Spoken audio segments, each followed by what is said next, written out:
Hi, everyone. For those of you who do not know me, my name's Nat. We support neurodiverse individuals find high-end employment because it's tough out there, but we have an abundance of skills to share and to give, and that's what we're on about today. We are doing a series of webinars each week, which hopes to get you nearer and ideally into employment, from being able to feel more confident, to understand how to find an inclusive employer, to know what assistive technology is out there, and then some. Let's use this as a good starting point. What are we even here doing today? Being ND is tough as it is, let alone finding jobs which have typically been created and designed for neurotypical people. If we want to find a job which actually gets us rather than discriminates us, we need to know what inclusivity looks like. Easier said than done. If you've come today thinking you're going to walk away with a beautiful answer that's succinct and crystal clear, think again. But what I am able to do is give you a few top tips on how to take an educated guess in picking an employer which is more likely than not to have your back and at least have a basic understanding. We're going to do absolutely in our power to help. I'm neurodiverse and I honestly get it. Finding work was a tricky one. Today, we are predominantly going to be looking at dyslexia, dyspraxia, autism, ADHD. But honestly, a lot of these tips are going to be universal for any sort of marginalized group. Maybe you've got your dyscalculia, maybe you've got physical disability, mental health. Honestly, a lot of these tips will be very transferable, but we are going to have a hyper focus today. Inclusive employment. Do we even know what it works? Does it even exist? I often say to people, no, it doesn't. But inclusive managers do exist. Inclusive people do. If you get enough of them, then maybe you could get an inclusive organization. Today is going to be a mix of optimism, but also realism. I'm here to give you the honest thing. What are we talking about? We're talking about inclusivity. What does it even mean? We're talking about how to find these damn inclusive employers. They're like, where's Wally at the moment? I tell you, they are out there. We're going to be looking at what a disability competent employer is. It's this government scheme. There's pros to it, there's cons to it. The theory of it is amazing. The reality, not much, but it doesn't mean it's completely worthless. We've also worked with a range of employers that we have personally trained. That doesn't mean they're amazing, but it does mean that we can say to, at the very minimal, they have had some basic training on understanding neurodivergence. We're going to be looking at the Quality Act 2010. If any of you are not living in the UK at the moment, I'll give a little overview just because I'm from the UK and I know the policies and the legal stuff a lot better than other countries. We're also going to be talking a bit about funding. Some of you may be familiar with these things, but you may not be familiar with it from a ND perspective. First question, how would you describe autism to an employer? Well, you may not have autism. You could do it to any ND that you have, but I want to know, would you even describe it to them? If you were to describe it to them, would you just say, meh? Autism? Would you say, oh, I have Asperger's? Would you say, I think differently? Would you say, I struggle with certain jokes? What would you say? Black and white thinking? While I see where you're coming from with that, I think sometimes that could be conceived as less creative. Smart people. Yeah, but we can also do some silly things sometimes. It's a spectrum. Absolutely. I think a spectrum's good. But another thing, all of these words, while they are useful and ways of describing autism, they describe it in such a narrow way that it doesn't show the full three dimensions of who you are as a person. Quirky. Yeah, it's like a nice way of saying weird, but I like to say I'm quirky as well. Spiky profile of skills. Yeah, but I would pull you up on that. What does it mean to have a spiky profile? Needs complete clarity. Nice. When I want a description, we need to always assume that the people we are talking to absolutely nothing. If we do that, then we're able to set the stage and explain it in a way that we want them to understand it. Because when we think of autism, the average Joe, they'll think of Rayman, they'll think of people rocking in the corner, people who think like the most severe of the severe.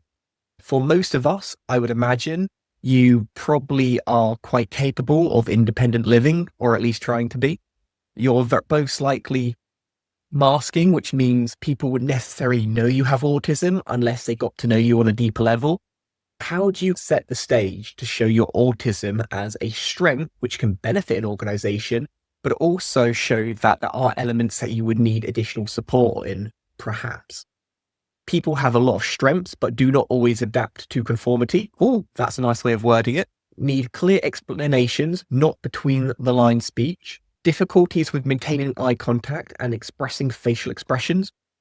I'm great at some skills, I struggle with some. I am not the average person. Nice. Give some scenarios and examples. Yes, I like that.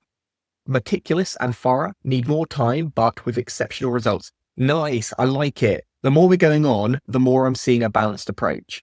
We are not about condemning autism to the pity realm today. We're also not here to put it on a pedestal and say we're all superheroes. We're here to say it's a spectrum, there's good, there's challenges, but they're just different to the strengths and challenges that a neurotypical. To find an inclusive employer, we need to position autism to them to begin with. While you might have a lot of managers who genuinely are kind and caring, their understanding of such conditions might be narrow. They might have a cousin they visit every couple of years who has autism, and they are basing the entire spectrum on that one individual. This is why the more you know and the more that you're able to communicate it, the better. Next question is, what does an inclusive employer look like? Who are they? Where are they? What would you expect? If an employer said they were inclusive, what would you expect to be ticked off? You can go from your previous experience, what you wish was true, because this is another thing that we're going to struggle with, is that organizations may say they're inclusive, but what is their definition of inclusion? And does it align with what your definition of inclusion is? We've got accommodations are made based on individual needs. Yep, I like that. Individual is key here. If they say accommodations based on diagnosis or conditions, that's not going to work because we're different. No idea. That's why I'm here. Solid answer. You're in the right place. They accept employees from various backgrounds, including neurodivergent ones. Yes, being inclusive isn't unique to neurodivergence. It's all blah, blah, blah. I'm guessing what you're saying by there is, it's just a word. It doesn't mean much. I would say it can mean something, but you have to sift through the corporate blah, blah to the real life caring, which does exist. Able to listen and adapt individual employees, DEI and LGBTQA+ groups in the business. Essentially, proof is in the pudding. What are they currently doing which shows they are being inclusive rather than just saying it? I like that. Acknowledgement of various social and sensory needs. Not everyone needs the same and enjoys the same. Yep, I like the ones I'm moving on to a lot more. What are we actually seeing? Ask how you need support rather than assume. Yep, I'm seeing a lot of actions. Perhaps not have to ask if they are to see inclusion policies and processes and actions. Yeah, ideally, they should speak for themselves. It should be the application to the website, to your first interaction, to interactions later down the line. But we obviously need to know beforehand because you don't want to go through all the rigmarole of getting the job only to find out it's not a great fit. It's all talk. I don't believe in that. We've got a really mixed broad of opinions. Inclusive, a buzzword for most employers. Not going to lie to you, you're right. For most employers, not all employers. But also, if there is enough demand for something, if there is enough talent which requires an organization to have something, they will adapt. This is why we are seeing neurodivergent individuals becoming more and more appealing to organizations, because there is a massive talent gap in a lot of organizations. There is a massive gap in diversity of thought and innovation. Now that is that gap, suddenly we're flavor of the month. Who's to say where we'll be in the next couple of months? But I do see this as a general trend. I would say now is the time to act and really capitalize on your difference and to sell it as a strength. Appreciate the different ways of thinking within the team. Most employees say they do, but I've been managed out of several times because of my difference, even when I'm clearly overperforming. That's another great point, actually. How do you sift through the job advert, which says we want innovative thinkers, to the reality of, okay, if you want all this lovely innovative thinking that I have in my brain, are you able to support me with the additional challenges or the struggles that I may have? Because you don't get all of these beautiful talents for free. Everything comes at a cost. And this is why you've got to make sure both sides of the coin are tailored for. Let's go on a treasure hunt. Let's find some of these diamonds in the roughs, these beautiful gem of an employers. Where would we even start to look? All of these things I'm going to show you, they are not perfect. I am not saying they are, but they are a small piece in the puzzle. For instance, let's look at some inclusion lists. At the moment, one of the most recent ones is the 2022/23 Inclusive Top 50 UK Employers list. And this is just one scheme. There's many schemes if you look around the internet. But these are badges of approval which say these people are A-OK on the whole. Would you want to work for West Midlands Fire Service, which apparently is one of the most inclusive organisations? Maybe Capgemini? Maybe you want to work for Touchstone, West Midlands Police? No one wants to be a Bobby on the beat? Or are none of them the right job for you? Well, to be honest, I'm quite surprised that a lot of you picked the others. Because truthfully, this list, let's say, while they are inclusive employers, it's not inclusive in terms of location. It looks like you got to go to the West Midlands if you want to have a good life. Yay, Midlands. But if you want to go anywhere else, they don't take the top list. What are you meant to do? If you want an inclusive employer, do you have to go and travel to find one? Ideally not. But I will say, if you go on these lists and you see organizations which are local to you, then you should do a little bit of research. Okay, Capgemini, why are you on this top list? What did you do to it? Did you make any pledges? It's a great starting point to a conversation. These lists, not perfect, but not a bad starting point. We've always got to make sure of the credibility, because I'm not saying about this one, but there are others where people basically pay to get on them. So take it with a grain of salt. But I do think this one is quite a good one. But again, the ones which tend to rank quite higher, interestingly, tend to be much smaller organizations, which, you tell me, why is that? Why are smaller organizations have a higher likelihood of ranking higher? Okay, April says, I received email updates for Quora Digest. They email me all the time as well. In one of them, an autistic person got fired from their job because their boss thought they were lying when they weren't really. The autistic person was off sick for 2 days.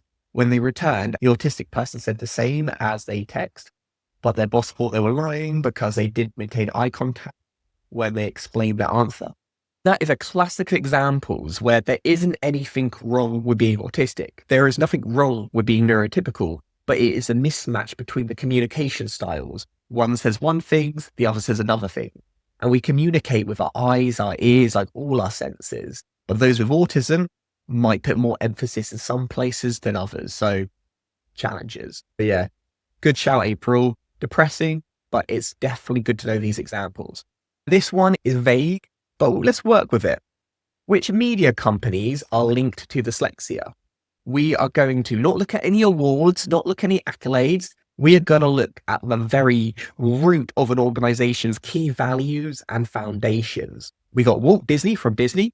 We've got Richard Branson from Virgin Media. We've got Steven Spielberg from DreamWorks. And we've got Steve Jobs, Pixar.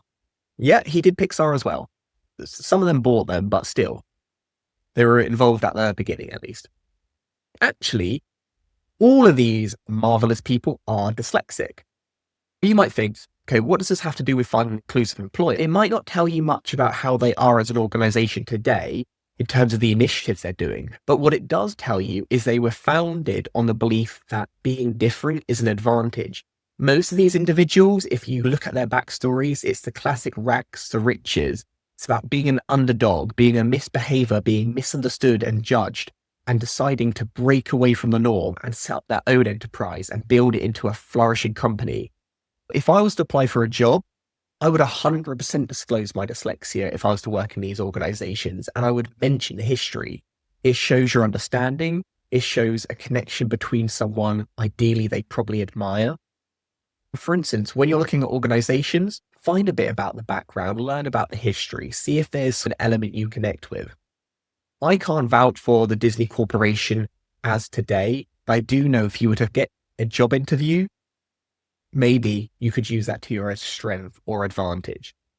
With any of these ones though, please do let me know if you agree with me or if you think, nah, that ain't going to work at all. But I would say when you're trying to piece the bits of the puzzle together in terms of what makes us an inclusive employer, any little breadcrumb will help you make the right decision. All right, next thing you might want to look for if you're trying to find a company which gets your values and will support you is finding an ERG. What the hell is an ERG? It is a great sign that if an organization has an ERG in neurodiversity, that they have a community which understands and is fighting for the rights of people like us. Yay, you remember. All right. And woohoo, it is an employee research group. I know the name is boring, but it's actually a really cool thing. Think of it like a social group, a community, a society, like you would have had back in the uni days. It is a group run by a demographic of employees for that demographic. You might see LGBT plus Q ERGs, women are EGs. You might see disability ERGs. And this is where we get a little bit interesting. Are there many organizations that have neurodiversity ERGs? No. But that doesn't necessarily mean they're a bad employer. It might mean due to the size. If you've got a massively large organization, the likelihood of having an ERG is a lot higher. If you've got a tiny organization, there's probably not enough staff to make up an ERG. This is why I'd say looking about their employee research group can be a really good direction to look into if you are looking at one of those really big employers. If for smaller employers, it might not be a fair thing to quiz them against. Another thing that is worth knowing is that we are working with a lot of organizations which will, for example, have a disability network, but they will not have an ND network yet. People are early in their journeys, but you could speak to them, say, I'm really passionate about neurodiversity. I'd be wanting to help set up this group. Do you have people currently working towards it? What kind of activities do your ERGs have? How active are they? These are the type of questions you can really push.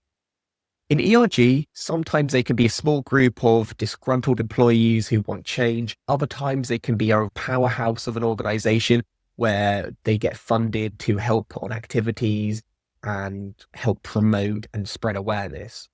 Definitely do your research. But again, not a bad starting point, but this mainly is only relevant for the really big organizations. These are some organizations which have ERG. We'll click the ones which you are most familiar with or you'll be most interested in. As you can see, these are the big organizations. There are pros and cons to the size of the organization when it comes to inclusivity. Smaller organization tends to be more flexible and willing to kind of mold the role around you, but they have less funding to support you financially. Where the flip side is it with bigger organizations. Anna says, based on that, would you say it's better to look for larger organizations and smaller businesses?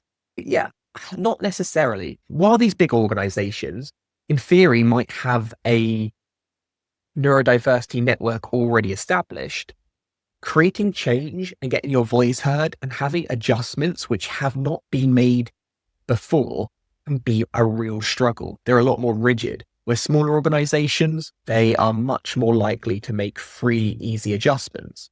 But it depends really. Do you fight and then get something which is costly but worthwhile?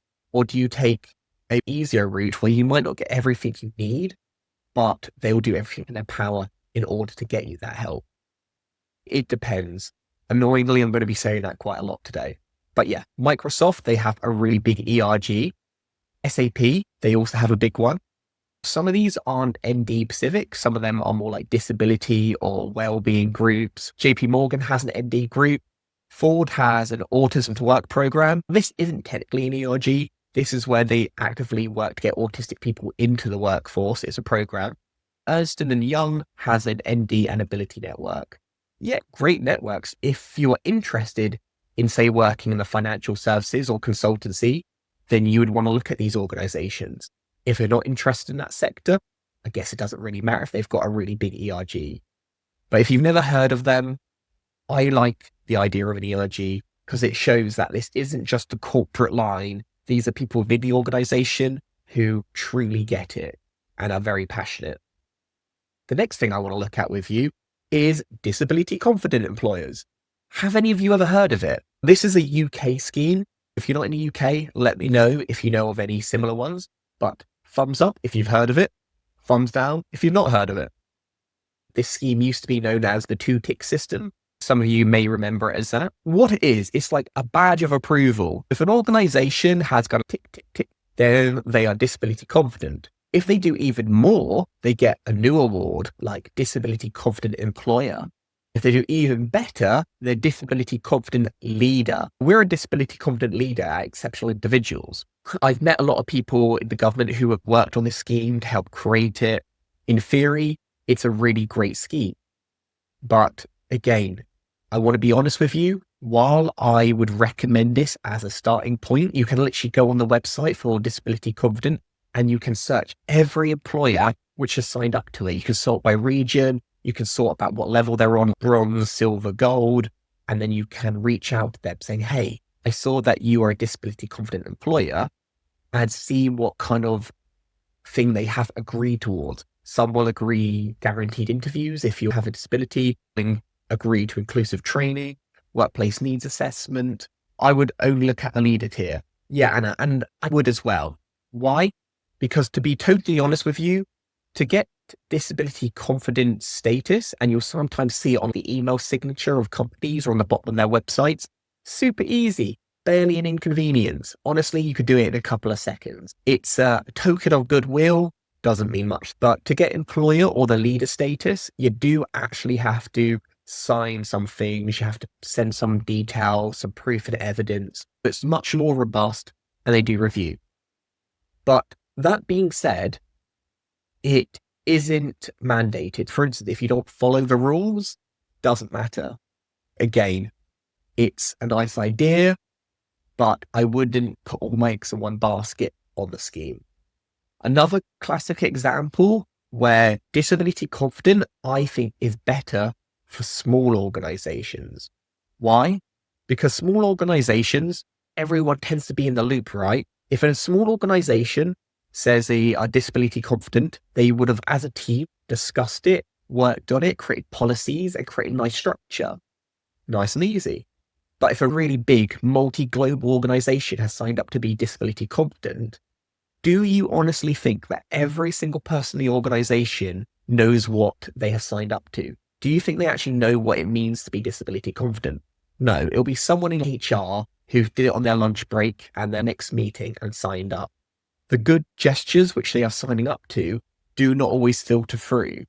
That's another thing I would want to follow up on. I see you are disability confident. What have you done in order to train the wider organization around these set of principles?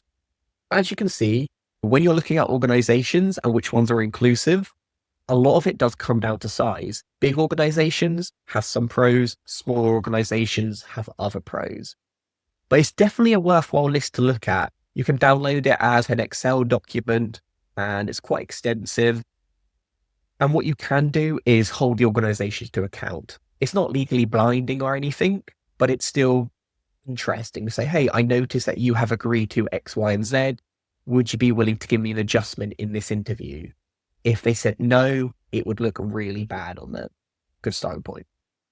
All right, now let's look at the wheel of disability leaders. The leaders is the highest one, and there's a few organizations. I did TV companies today because that's my background. I thought, let's stick with one industry. But for instance, I want to work in the TV industry. I could apply to thousands of different companies. The Tate Gallery is not a TV company. The Tate Gallery, they are disability confident leaders. Actually, maybe I might apply to them. For instance, I'd look at my industries. Let's say Channel 5 has a job opening and ITV has a job opening, but one of them is registered as a disability confident leader. I'd be more inclined to apply to the leader one because the likelihood of them being inclusive is higher than the organization hasn't signed up. Hopefully that makes sense. Oh, Helen says, I think diversity became both word even before you apply through double tick. It is really hard to be included. Yeah, that's interesting that you mentioned the two tick one. Another starting point, I'm giving you many here today. We are an organization which actually works with organizations which want to be inclusive. These are just some of the organizations we work with. We work with Aviva, Universal Music, Man Group, which is our investment, Liberty Global, Kantar, just to name a few. All these organizations are inclusive. No, because everyone's on a journey. But what I can say is every organization we've worked with, we have trained their wider team on neurodiversity. We have trained their managers on better support. We've worked with policy and procedures. We've chatted to their managers. We've helped their current staff with internal assessments. We've helped with recruiting. All these organizations have actively made steps in order to support ND people. I can vouch for them in terms of what I've mentioned. For instance, say you want a job at Aviva, you could go via exceptional individuals, and we might be able to help implement reasonable adjustments or make sure that as soon as you start the job, if successful, you get that assessment, because Aviva have signed an agreement with us in order to support ND people. The pros of this is that, one, you already know us. Two, we have done quite substantial training with a lot of our partners. The cons of it, and I'll be honest with you, we only have so many partners. We don't have an extensive list. Some of the organizations that you're interested in just may not be on there. But if you are interested in any of the ones on our list, definitely you could go far worse. I know it's a lot of information, but I want to give you all the tools imaginable in order to make the best decision. The next is the good old Equality Act 2010. We used to have loads of different Equality Acts, but then we merged them together. And this is to protect people like you and me. This is what I call a nuclear bomb. I wouldn't start quoting the Equality Act until I had to, because you might rub people up the wrong way. But it does help you know what you're entitled to and what your rights are. I want to know, have any of you ever faced any discrimination against any of these protected characteristics? If you have, put a little pin on them, or put a pin on the one which you feel most discriminated against. I say that because you can only pick one. Okay, we've got disability, gender, race. First of all, I'm sorry that you have felt that you have been discriminated against. It sucks. But it's good to know that under the Equality Act, all of these areas, age, disability, gender reassignment, race, religion or belief, sex and gender, sexual orientation, pregnancy, maternity, and marriages, partnerships, it is against the law to discriminate. If you feel that you have been discriminated, if you wanted, you could go to a legal route with that. Another thing that's really important to mention is you may look on this list, there isn't one for neurodiversity. And this is because officially being neurodivergent counts as a disability. Here is where we get a little bit of a grey area, because we exceptional individuals say being neurodivergent is disabling by society and not inherently a disability. There's a lot of people who are neurodivergent who do not consider themselves disabled. But under the UK law system and a lot of other countries, it is just grouped in with disability. For the sake of the Equality Act and organisations, it can be better to say, yes, I resonate with having a disability. Because if you say, I'm not disabled, they could potentially use that against you. In these situations, I think be proud the fact that it is included and that it is covered. And I guess the argument is, if you are facing discrimination, it's because you're different. This isn't something that I would necessarily use when applying for a job, but what it would do is give me confidence to know that should worst case happen and I feel unfairly treated, I don't just have to grin and take it. I'm actually am able to take it further should I wish. That being said, would I recommend taking it further? It's a long, tiring process. Only do it if you honestly feel that this is something that you strongly believe you would win and also morally believe in it. Because I wouldn't want to put any of you through the stress unnecessarily, but also let's not get discriminated against. Plus, says, does this impact future employment? No. Because if it did impact future employment, that would once again be discrimination. We could do them again, but no, it doesn't. And it's not on any records. Like individuals will know, but no, I think you are safe to do it without any repercussions. Officially. Bear in mind, everything I say, this is like the official line. As we know, the world doesn't work all hunky-dory. There's always kind of potential risks. That is a decision up to you. Emma says, I'm taking on my house and society under the Equality Act. oh God, then you'll know how it's not a walk in the park. It's not like they said that to me, pay up, it takes forever. But good on you for doing it. I think employers have to know their legal obligations. Ideally, they go further than legal obligations, but there are quite a few instances where they actually fall below it. The next step to finding an inclusive employer is making sure that should you be successful, they have support systems and strategies in. What a lot of organizations tend to do is they wait until you're struggling, when the wheels fall off the wagon, when you're burnt to the ground and everyone's miserable, and then they may help you. Too late by that point. You want to make sure there's help from day one and other people in the organization has received support. You don't feel like you are just being singled out, and it is a natural, organic, embedded part of their culture and onboarding. What does this in-work support look like? First of all, let's look at what support you have had previously. Tell me, in education, what accommodations, if any, did you have? This is relevant because if you just go up to an employer saying, okay, what recommendations can you give me for dyslexia? Do you think they honestly know? They don't know. A lot of them have never had any training. They'll just say, have some yellow paper and be done with it. But if you say, oh, when I was at college or university, I had 25% extra time, I had access to a computer, I had noise cancelling headphones, then essentially they'll just copy and paste. They'll duplicate that support. It's really good to have an idea of what would benefit you before asking for support. I know in an ideal world, it wouldn't be like that, but we've got to work with reality. Most people have no idea. Oh, Kiara says, extended time on official tests. Same here.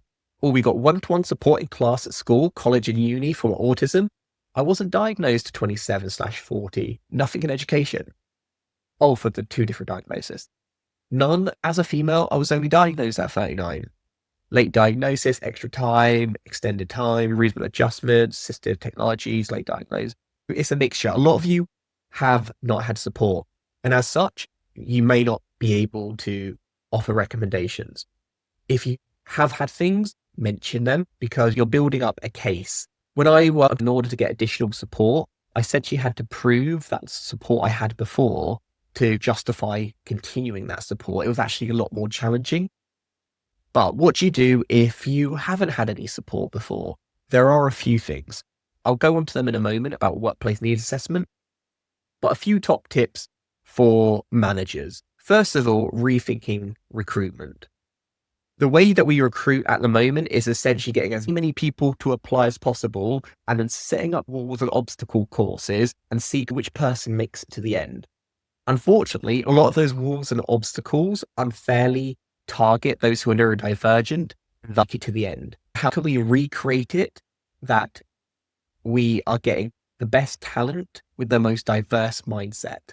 Educating staff. And I appreciate a lot of you are job seekers, but knowing what managers should be looking for, I think can also be quite helpful. Yeah, managers should be educating staff as well. I would always ask, do you have an awareness of neurodiversity? What training have your team had around it? One thing which I think a lot of people forget in interviews is this isn't just about them grilling you. It's also your chance to grill them and to make sure that they're the right company for you. It is a two-sided thing. It doesn't have to be all the power to them. Open conversations, have people be disclosing, do people feel comfortable? Do have people teaching empathy skills, soft skills? For instance, an organization may not have received any ND training, but have they received people training, which can be transferable? And reasonable adjustments. That is what we're going to look into a bit more now. Workplace adjustments for neurodiverse people. At this point, I want you to give me every example you can think of or potential adjustments which either you have had or have heard of that would benefit someone. Because once again, managers will heard of reasonable adjustments, but unless you tell them what potentially could work for you, they're just going to give you the bare basics. You have to work midway. I always call it a 50-50 approach, where you as an individual, you understand your neurodivergence to the point where you can explain it confidently, and the manager has had at least a basic level of training around it and has a few ideas already to go to trial and error. Okay, we've got the no distraction rule, we've had time, remote working, working from home, home office. Has anyone had any assistive technology like speech software, text to speech, speech to text, noise cancelling headphones, Grammarly, spell checkers, anything like that? What have you got your own office? Living the dream. Flexible home working. Oh, nice. Planning, morning off, time. Oh, yes, April had assistive technology at uni as well. All these adjustments you can ask for. And this is another area where a lot of people fall short, is that they'll say, I have dyslexia. And the manager will say, okay, we will give you this. That is just what they're used to giving. The next thing, you might go and have an official assessment and they might offer some equipment. But what a lot of people don't realize is you can actually ask for equipment. The people who do your assessment do not know everything. If you know something which they have not heard of, as long as you can justify why it would be beneficial, then there's a good chance that they could apply for it. What's the reasonable adjustments? First of all, a quiet place. If you struggle in loud environments, asking for a quiet place is perfectly reasonable. Having a workplace needs assessment, they're free through the UK government, and a lot of organizations do them internally. Specialist training. Yes, you might be having training on Excel, but maybe they could give you additional training on time management or understanding social cues or whatever your unique challenges are. Having a more flexible approach, and this doesn't just mean working from home.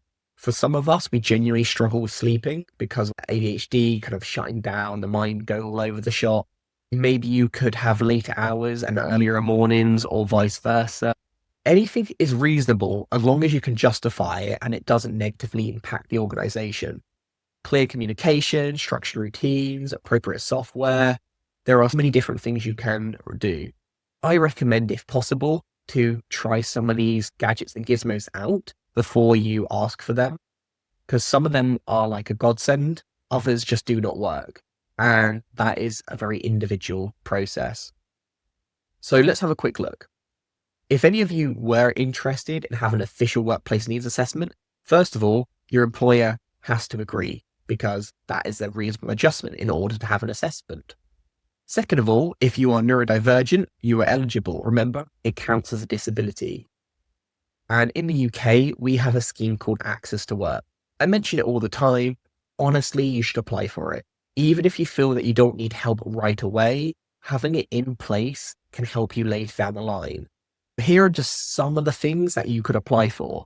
Obviously, you can also apply for softer things like coaching and mentoring, but there's harder skills like a monitor that has a fast refresh rate to stop headaches, pens which you could scan things and they read them back to you, notepads that you write on and it automatically converts it into digital text, noise cancelling headphones. There is a wide variety of things which can help, but you have to try them out.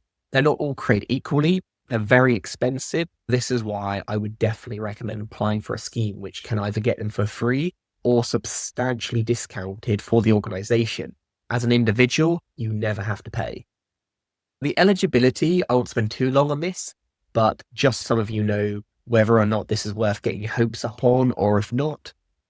First of all, you have to have a disability or a neurodivergence. If any of you resonate with having dyslexia, dyspraxia, autism, ADHD, a different neurodiversity or a disability, you are eligible. Best of all, you do not have to be diagnosed. As long as you resonate, you're eligible. But if you do not resonate and you do not have a neurodiversity, not eligible. The eligibility, there's a few more little nuances, but to give you a basic overview, first of all, slide left if you're under 16. Let's be honest, all of you are over. Are you employed? You have to be over 16 to get the grant. You have to be employed. That's a big one. If you're volunteering, if you're working for free at the moment, if you're looking for employment, unfortunately, you're not eligible. Sucks, I know, but those are the rules. If you have been with an employer for over 6 weeks, the employer may have to pay. Just worth knowing. That's not your problem, that's their problem. But if you have only joined within the first 6 weeks, it's free. And this is why the sooner you apply, the better it is for everyone. If your contract is less than 3 months, you would be eligible. You have to have a 3-month plus contract, and then you're eligible. If your organization has less than 50 employees, it's always free, regardless of the time period. If you have more than 50 employees, then the organization may have to pay if you're over 6 weeks. These are just like some of the little nuances. Yeah, please do look into that. Oh, and this is why there isn't a scheme for people who are unemployed and are prepping to look for work. You're on your own at the very start of the process. No, I agree, Anna. I think it's messed up. I wish I had a better answer for you. But luckily, you could come to an organization. We aim to help people at the early stages and then get a job, then get the assessment in place. Also, in terms of where you live in the UK, this scheme is open to those in England and Wales. If you're in Scotland, I think maybe slightly different. If you're in Northern Ireland, a fair bit different. And if you're anywhere else in the world, the scheme probably doesn't exist, but there may be equivalents or alternatives. But also you can ask your organization to do a private one, depending on how generous they're feeling. This map is tiny. I'm just going to assume everyone's in England. If you're self-employed, first of all, you can apply to this grant. Do not think that you are not eligible. A lot of ND people are self-employed. If you have been self-employed for 1 year plus, you're eligible. If you have earned over £6,200 last year, you're also eligible. But if you haven't done those, as long as you have a very detailed business plan that outlines your projected forecast, you may still be eligible. Do not think that being self-employed, that you aren't eligible for support. And as you're just one individual, it would all be free as well. I definitely recommend signing up to this, should you be self-employed. How to apply, blah, blah, blah. So yeah, great, Nat, you told me about it, how to apply. You can go directly via the government website, but I would recommend going via our website just because you get trained by us. And also we only support neurodiverse people, where the government website supports everyone. But all you need to do is go to exceptionalindividuals.com, you click on neurodivergent jobs, you go for a workplace needs assessment, and then you sign up. It's super simple, takes a few minutes. Worth knowing though that it's not completely confidential because your manager or HR person has to be aware of it. But apart from that, just so you're aware. Then you can just chill and relax once you've applied. But the last few things, if you thought, you know what, Nat, sounds great, I'm unemployed, I'm not eligible, what can we offer you? What we can do is we can support with CV support. Bit generic, there's loads of organizations that do it, but take advantage of it. We also do a bit of job coaching to help you find the right positions. We do workplace needs assessments for when you are in work. And there are a few occasions where we may do them beforehand, but case by case. We have job boards. Again, not an amazing amount of jobs, but we do have jobs with the partners I mentioned that we have trained. We also do workshops every Thursday. Sign up. We have quizzes online, which can help you understand if you have characteristics or being neurodivergent, because tests are expensive, and this is a good beginning point. If you want any more information or to get in contact, don't be a stranger. Just email admin@exceptionalindividuals.com and we'll be more than happy to get back to you and support you with assessments, our employers, pointing you in the right direction and going from there. A lot as always, but I hope that was useful. And even if you just got a couple little things out of there, or you take everything we spoke about today and joined it together in order to narrow down your search for the best employer, then it was a good use of time. Remember, there's no such thing as a completely inclusive employer, but there are lots of things you can do to make sure that you have the best darn chance in finding someone who isn't just going to accept your difference, but utilizes and respects you for the different abilities and assets that you're able to bring. Thanks, everyone. I really hope you found that useful and have a great rest of your day.